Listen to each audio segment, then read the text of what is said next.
Uhum. Para além da responsabilização, a Ministra das Finanças, analistas que foram ouvidos esta semana aqui pela Rádio Essencial falam também de um pronunciamento do birro político do MPLA diante desta situação. Na verdade, trata-se, não é, da AGT, não é uma empresa qualquer. Acha que o birro político deveria vir a público também se pronunciar, como tem feito em outros casos? É um caso que já envolve investigação por parte da Polícia Econômica, a Polícia de Investigação. O Bureau Político aí não entra. Ele tem esta cultura, pelo menos, este civismo, um caso que já está em fórum competente, judicial, ele abstém-se de fazer comentários para não influenciar. Pelo menos tem feito isso. E também o Bureau Político às vezes pode vir, não neste caso, mas em outros específicos, fazer apelos ou pode recomendar, ou pode fazer um apelo, neste caso, para que estes funcionários cumpram com a lei, cumpram com os objetivos e procurem não se envolverem em atos ilícitos. Pode fazer um apelo, mas não necessariamente interferir. Mas também, fora do Bureau Político, tem-se falado que houve uma reunião, que a ministra terá apresentado alguma defesa junto ao presidente, dizendo que ela também foi uma das que colaborou para a investigação desses indivíduos e o presidente a terá dado confiança. Isto é o que se diz nos bastidores da política do MPLA. E se ela não está a ser afastada, não está a ser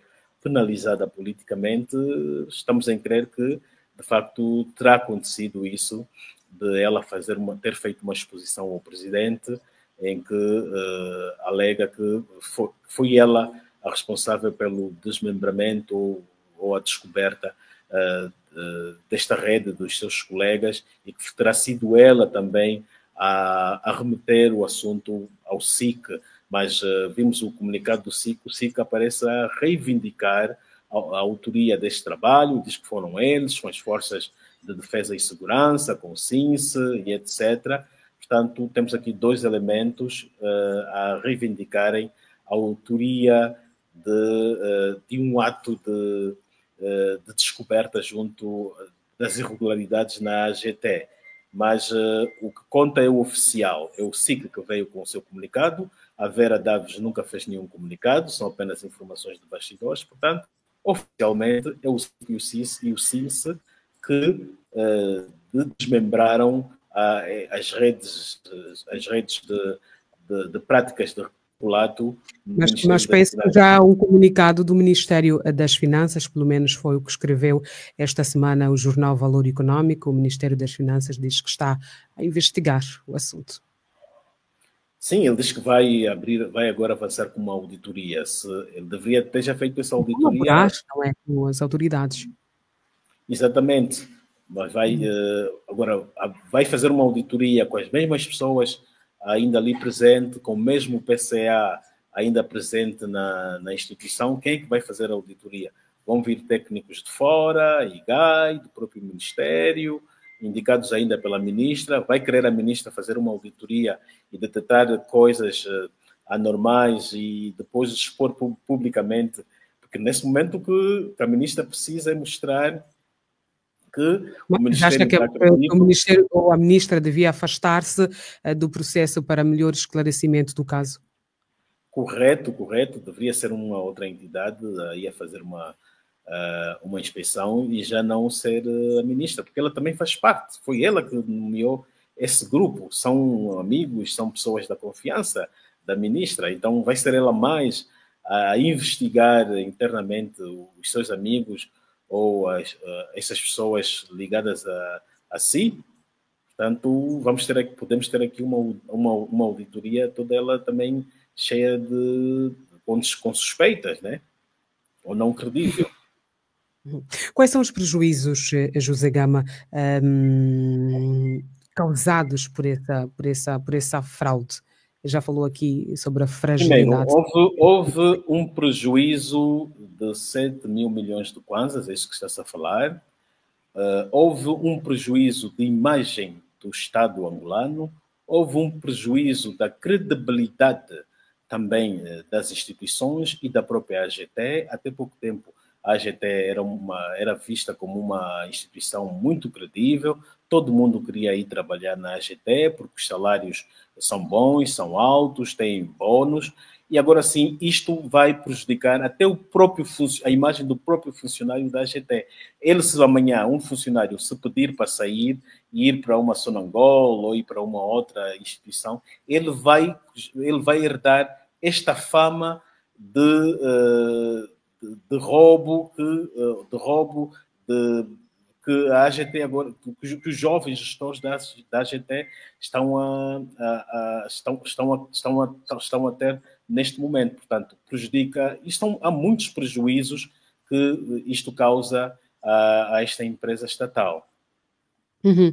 Vamos então passar agora para outro tema, esquecer um bocadinho a situação da AGT. Existem muitos problemas, já aqui escreveu o internauta aqui na página da Rádio Essencial. 18 horas e 17 minutos, abertura do concurso para o cargo de presidente da CNE. O Conselho Superior da Magistratura Judicial deu início esta quarta-feira ao concurso curricular para o cargo de presidente da Comissão Nacional Eleitoral. Até que ponto é importante a realização deste ato para o funcionamento da Comissão Nacional Eleitoral? Bom, nós estamos já no 5º ano, desde que Manico foi eleito e ele agora cessa funções. É necessário realizar um concurso curricular para a escolha de um novo presidente da Comissão Nacional Eleitoral, que é o órgão que organiza as eleições no país, que é o órgão que organiza o ato de escolha de governos, de deputados, e o que se requer para este órgão e para este concurso, sobretudo, é um concurso dentro da lisura, da transparência, que não haja desconfiança, porque se for um discurso, ou melhor, um concurso que haja desconfiança, ele também depois afeta a credibilidade da própria CNE. E a pergunta é, este concurso tende a ser credível? Se olhar o que é que a lei diz? A lei diz que o presidente do júri tem de ser um vogal do Conselho Superior da Magistratura. Quem é a presidente do júri nesse concurso? É uma juíza conselheira do Tribunal Supremo, Guiomar Craveiro. É membro do Conselho Superior da Magistratura? Não é. É uma senhora que era até pouco tempo presidente do Tribunal de Relação, entrou para o Tribunal Supremo como juíza conselheira em janeiro de 2023, portanto está aí há um ano e alguns meses. Também deveria ser uma pessoa credível, uma pessoa que quando esteve no Tribunal de Relação teve acusações de corrupção, porque a empresa do marido, ou melhor, o hotel do marido, é que servia as refeições deste tribunal. Portanto, temos aqui uma pessoa que não é credível à frente desta comissão de júri. E por que coloca uma pessoa não credível? É uma pessoa da alta confiança do presidente do Conselho Superior da Magistratura, do Tribunal Supremo, João Leonardo. Isto indica que João Leonardo deve ter algum interesse em colocar pessoas da sua alta confiança neste órgão. E quem é que vai concorrer? Quem vai concorrer, novamente, fala-se que é o senhor Manuel da Silva Manico. Deve ele voltar a concorrer? O que é que diz a lei? A lei diz que para ser comissário da CNE, na CNE só se cumprem 2 mandatos como comissários. O Manico esteve como comissário da CPE, Comissão Provincial Eleitoral, por 15 anos. 3 mandatos. Depois foi para presidente da CNE. 4º mandato. Agora vai voltar a concorrer para um 5º mandato, não como presidente, mas como comissário. Ele não está qualificado para concorrer a presidente da Comissão Nacional Eleitoral. E depois, o que dizem os critérios para este cargo? Diz que tem que ser um juiz saído, um magistrado judicial saído de um tribunal. O Manico, quando chegou aí a primeira vez, ele, como presidente da CPE, ele tinha 1 ano, 2 anos de magistratura. Pede-se experiência eleitoral. E isso para dizer que foi feito, mas não foi o João Leonardo, foi feito na altura um requerimento para os critérios de eleição de juízes, que é propositadamente para facilitar amigos. Como é que vai-se pedir a um juiz experiência eleitoral? Logo, se o Manico concorrer com um outro juiz qualquer, esse juiz vai perder porque o Manico tem experiência eleitoral. A lei diz que o juiz só pode exercer, para além da sua ocupação de magistrado, só pode exercer atividades acadêmicas. Como é que vais agora pedir um juiz que tenha experiência eleitoral? Aprendeu aonde? Se durante esses anos todos ele andou como juiz. Onde é que ele iria aprender a experiência eleitoral, ele estando a trabalhar no tribunal? Portanto, é aqui um requisito de má-fé que se coloca. É para quê? Para facilitar os amigos. Não foi o João Leonardo, mas foi na altura o Rui Ferreira que colocou esta norma para facilitar um amigo que estava a concorrer, que é o Raul Araújo, e em segundo plano, caso não fosse, iria o outro amigo dele, que é o senhor Manico. E o Manico é amigo do Rui Ferreira, e se nós olharmos a tese de doutoramento do Manico, está lá nos agradecimentos, ele agradece os amigos. Quem é que ele agradece? Rui Ferreira e este João Leonardo, que é amigo. São amigos. Portanto, temos aqui um concurso que já à partida está esvado de vícios. Isto está igual ao outro de janeiro de 2022, de 2020, em que João Leonardo também facilitou este Manico. Como é que o facilitou? O concurso dizia que um dos requisitos também é ter a formação académica em Direito. Quando se diz formação académica em Direito, está-se a pedir exigir apenas que seja jurista. Mas quando o Manico foi avaliado, na altura faltavam-lhe alguns meses para fazer o doutoramento, o João Leonardo deu-lhe um tratamento como se fosse doutorado e deu-lhe uma pontuação superior, maior que a dos outros. Os outros, quem era licenciado, o João Leonardo dava uma pontuação de 5 valores, quem era mestrado 15, quem doutoramento ao Manico deu-lhe 20 valores. E o Manico ganhou. Aliás, até nem ganhou, tinha 76 de valores. Juntaram todos os valores dos critérios, ele tinha 76. Quando o João Leonardo levou, não havia novo vencedor, porque para ser vencedor tinha que ter 80 valores. Quando o João Leonardo reúne-se com o Conselho, os juízes do Conselho Superior da Magistratura para avaliar os resultados, ele apresentou um outro resultado forjado em que dava ao Manico 86% de valores, superior até aquilo que está nos regulamentos. Houve a indicação do Manico, houve uma fraude. Agora, ele vai voltar de novo. Quem nos garante que não vai haver de novo fraude? Era exatamente aí onde queria chegar. O último concurso, exato, não é? Que ficou marcado por denúncia de viciado, vícios e interferências políticas. Que vai servir apenas para ratificar o Manico no cargo em que está. Portanto, por que o Manico? Porque o Manico, para além de ser amigo do João Leonardo, o Manico, para além de ser amigo, a CNE tem um orçamento, quando vai às eleições, de cerca de 1 bilhão de dólares. Então, isto serve para quê? Para depois os amigos colocarem as empresas a fazerem prestação de serviço aonde? Na CNE. Na CNE há um outro comissário amigo do Manico e amigo do João Leonardo que chama-se Damião. O que é que acontece? Este Damião também, que há 2 anos ou 3 tinha um edifício em Viana e vendeu ao João Leonardo para a construção de quê? Da comarca de Viana, a 20 milhões de dólares. Um edifício inacabado. Portanto, há aqui uma relação de promiscuidade entre os dirigentes da CNE e os juízes do Tribunal Supremo, necessariamente João Leonardo, Manico e e este senhor Damião, comissário Damião. Portanto, esta relação de promiscuidade que vai fazer agora o João Leonardo voltar a colocar o Manico como presidente da CNE. José Gama, diante de todas estas denúncias, não é? Como é que se pode garantir lisura na escolha de um órgão com a importância que tem? Bom, o Parlamento poderia ser acionado para também travar estas irregularidades. E nós tivemos o antecedente de 2020, mesmo com denúncias de fraudes neste concurso, o Parlamento avançou.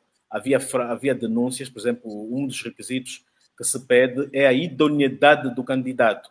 E na altura o Manico tinha um processo, estava como declarante num processo, arguido declarante num processo do Tribunal de Luanda daquele processo ligado ao Higino Carneiro.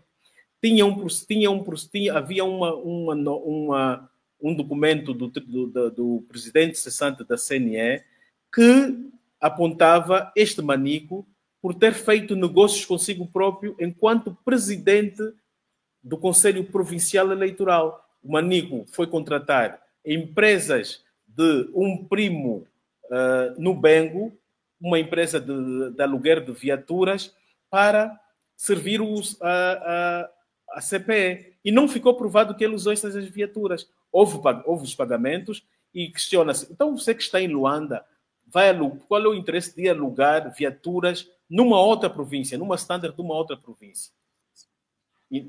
E outras coisas. Portanto, o Manico não tem idoneidade para ser presidente da Comissão Nacional Eleitoral. Mas as autoridades apreciavam esse lado, essa lacuna, essa debilidade do Manico, para depois ele ser controlável.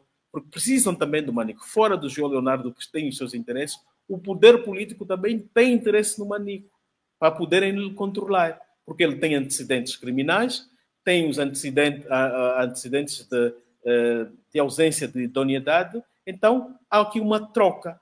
Nós te apoiamos, ficas ali como presidente, vais fazer o nosso jogo e os teus processos de corrupção e etc. fica tudo engavetado.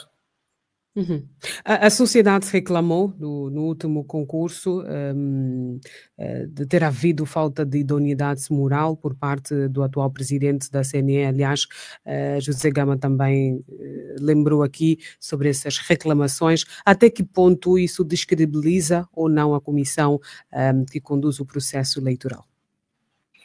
Nós, sempre que vamos às eleições, o principal problema é a credibilidade da Comissão Nacional Eleitoral, que ela formalmente organiza as eleições, mas por detrás sabemos que são outras estruturas governamentais a realizarem as eleições. Até hoje temos uma Comissão Nacional Eleitoral que não é capacitada para organizar de facto as eleições. Nós temos que chamar uma outra empresa, a Indra, sempre que há eleições, para estar à frente da Comissão Nacional Eleitoral. É o único país, Angola, aqui da região, que para realizar as eleições tem que chamar uma empresa de fora. Moçambique realizou eleições, mesmo que fraudulentas, mas não trouxe uma empresa de fora para fazer esse trabalho. Mas Angola faz isso. Angola, por exemplo, a CNE, dentro dela, tem um departamento de informática. Mas as autoridades não procuram organizar este departamento para ele doravante a realizar as eleições. Ele é debilitado propositadamente para se recorrer à Indra para fazer aqueles acordos que fazem milionários e depois não transparentes para favorecer o partido que está à frente do governo e o partido do presidente para ainda se manter no poder. E nós acreditamos que, como em 2027 o João Lourenço é capaz de sair do poder, ele vai querer que a estrutura que o ajudou a manter-se ainda no poder em 2022 terá de ser a estrutura eleitoral para ajudar a pôr ali a pessoa que ele colocar ali. Mesmo que for uma pessoa, o tal jovem que às vezes o presidente insinua que vai pôr, esse jovem vai precisar de uma máquina eleitoral para estar ali a seu favor. Uhum. Um estudo publicado pela ONG Handeka avança que 56,4% dos angolanos não acredita nos resultados das eleições de 2022. Este descrédito, será que é resultado também da composição da Comissão Nacional Eleitoral, José Gama? Sim, também, já estávamos aqui a dizer, faz parte, porque, aliás, não é só a Andeca que tem este resultado, o próprio MPLA, em 2017, encomendou uma sondagem, e a sondagem também dizia que a população não acreditava nas instituições, não acreditava na CNE, não acreditava na polícia, que havia, em suma, há uma crise nas instituições, há uma descrença popular, que as pessoas não confiam na CNE, não confiam nos tribunais. Portanto, há essa relação de distanciamento entre o poder a todos os níveis e o próprio povo. E agora, as autoridades deveriam trabalhar, deveriam procurar se credibilizar. Já é a altura de credibilizar a CNE, credibilizar os tribunais, mas credibilizar esses órgãos, liberá-los politicamente ou das mãos políticas, é também pôr em causa a manutenção do poder. Por exemplo, o governo precisa ter esses órgãos, todos eles, sufocados. Veja aqui que eles depois funcionam como uma cadeia de interdependência. Tem ali um João Leonardo a organizar um concurso para manter o Manico, tem o presidente da República que mantém o João Leonardo, que está a ser investigado por corrupção na Procuradoria. Quer dizer, cada um depende do outro, cada um deve favor o outro. Agora, tem aqui o João Leonardo a fazer esses concursos e ele tem que fazer um concurso também que vai de acordo e à vontade e aos interesses do próprio presidente da República. Portanto, é aqui uma cadeia que, no fundo, o objetivo é político. É todos satisfazerem o poder político. João Leonardo satisfazer o poder político na pessoa do titular do chefe de Estado, João Lourenço. O Manico vai satisfazer João Leonardo, que lhe dá negócios, que tem uma relação de amizade, de negócios, etc. E também o Manico satisfazer o poder político, que é ajudar o poder político a se renovar na governação. Uhum. São agora 18 horas e 33 minutos. Vamos passar para outro tema, José Gama. O Tribunal Constitucional legaliza Partido Liberal. Mais um, não é? Depois do partido de Abel Chivuco-Vuco. Qual é a análise que se pode fazer sobre a deliberação do Tribunal Constitucional? Vamos ter umas eleições em 2027 muito concorrentes.